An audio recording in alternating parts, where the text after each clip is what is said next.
Koruyan bizi biri var, olsun hepimizin üzerinde peri var. Bana zoru var, çelik yelek al, kafama tatil yazdım sakin. Kafamızı yoruyorlar, aynayı seviyorlar. Vardım yanıyorlar, dokunu dilim ona, kokunuzu yiyorlar. Kafamızı yoruyorlar, aynayı seviyorlar.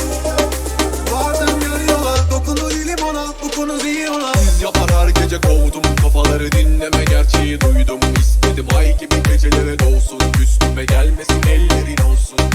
Kendine geldi duruldum çoktan, yok yere kalbini kırmadım olsun. Bir kere gülmedi zordu, gidiş ani, gidiş ani.